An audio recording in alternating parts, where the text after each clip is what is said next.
Hello class, good afternoon. How are you all? I hope you are doing well as always wherever you are today.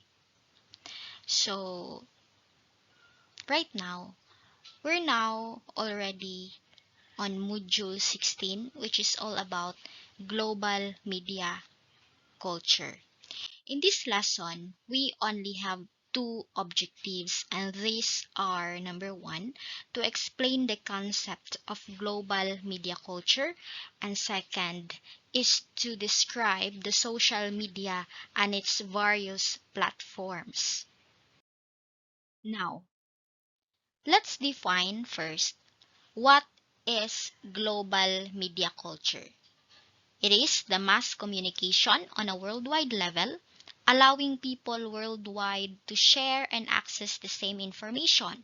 It also made people's lives efficient all over the globe by exploring the relationship between the media, culture, and globalization. Because class, nowadays, the use of social media platforms were already very popular, no, because all people around the globe already have their social media accounts, no, popularly the or most commonly the Facebook, some na sila Insta, WhatsApp, etc.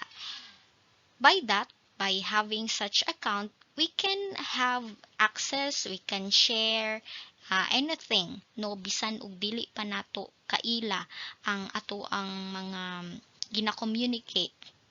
We don't know them personally, but we can share anything to them, our culture, no, ang atong mga opinions. Dinha we can get information, we can build relationship with them. All right.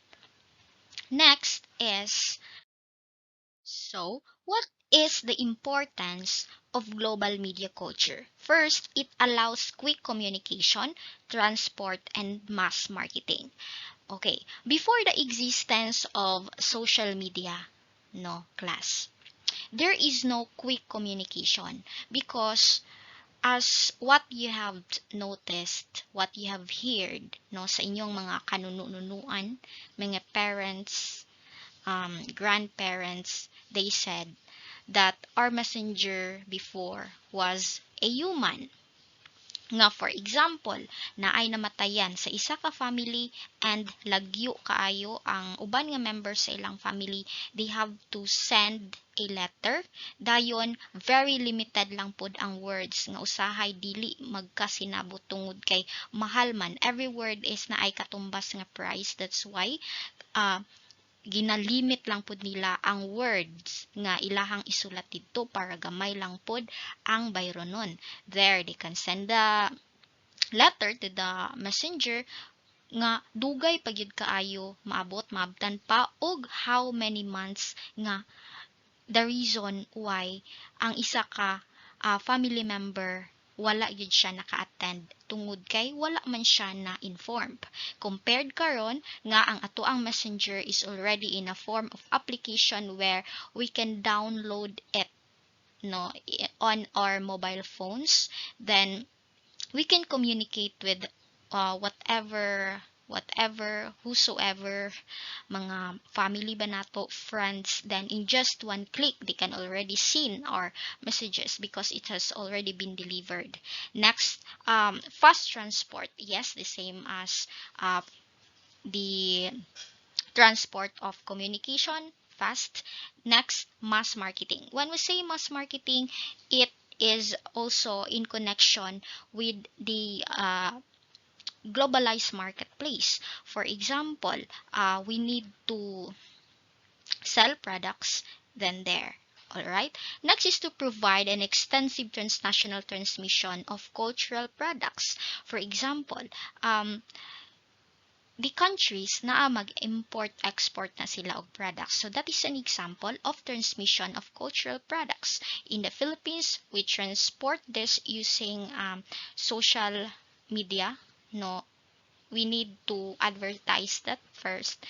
Then there we can then have the possibility nga palito na siya sa isa ka company.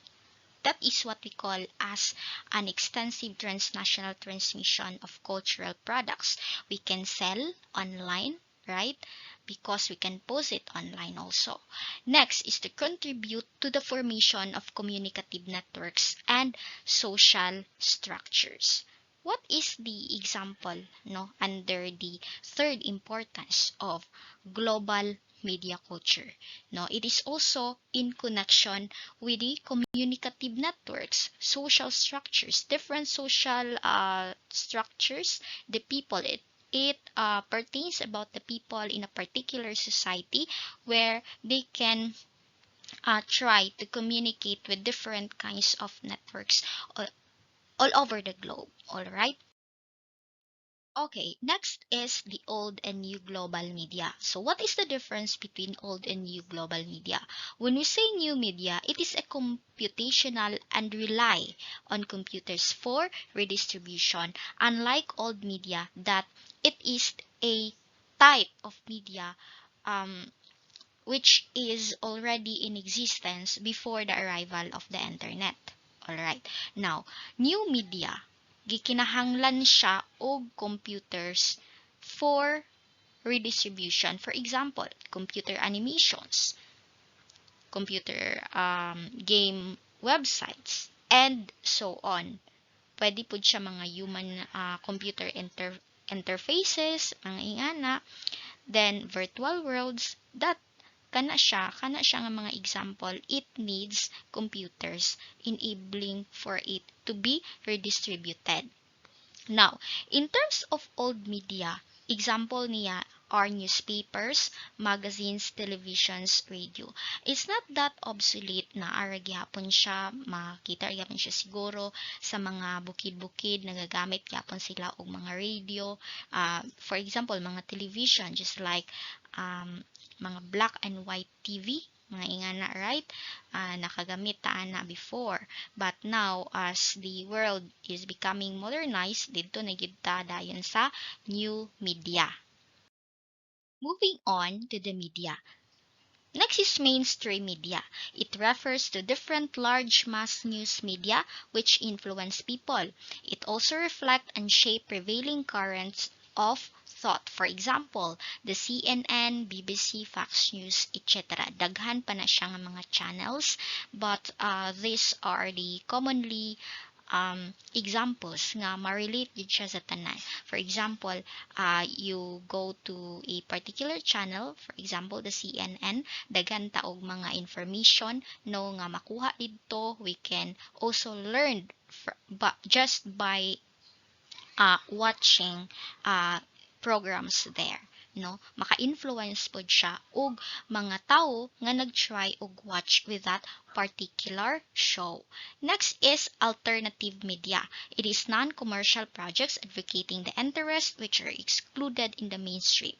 For example, hacking, file sharing, and open source system. All here in manifestations of digital divide, there are several reasons as to why a particular citizen, no, in a country, specifically in many third world countries, is not yet very much influenced regarding the global media.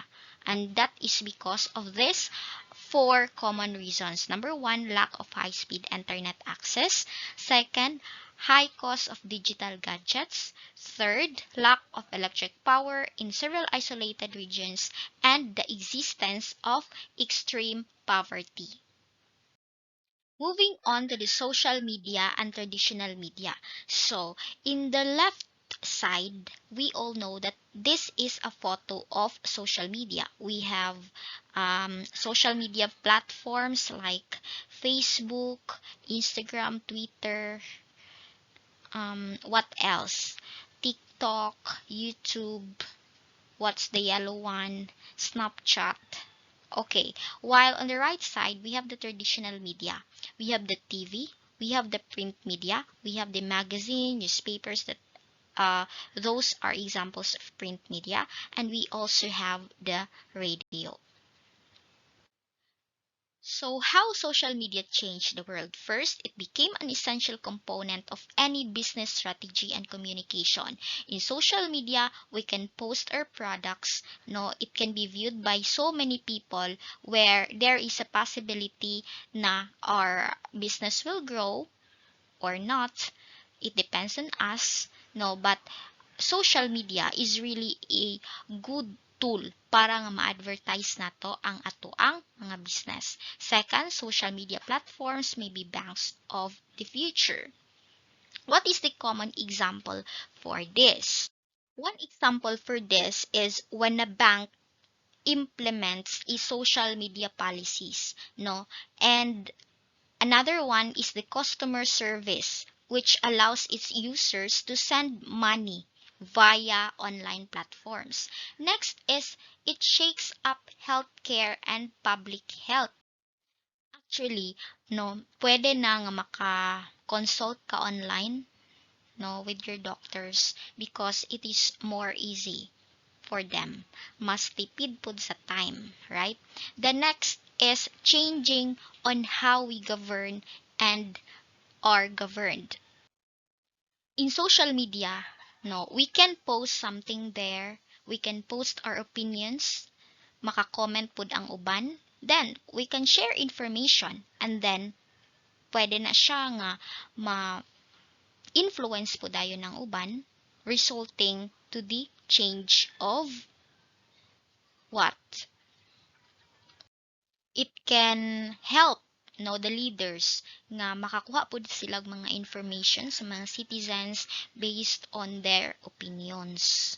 And next, it helps us to respond to disasters. For example, makita nato na siya sa Facebook. For example, na mga baha, ibutang din nimo din ha nga i-mark as safe. Like that, right? Number six, help us tackle some of the world's biggest challenges from human rights violations to climate change. So, pwede ka nga maka-post ka sa imong mga hinanakit tira sa online. You share your opinion, mga ingana opinion nimo regarding the government, about the people, anything that you wanted to change, may it be through science and whatnots. That would be all for today. Thank you so much for listening, and God bless you all.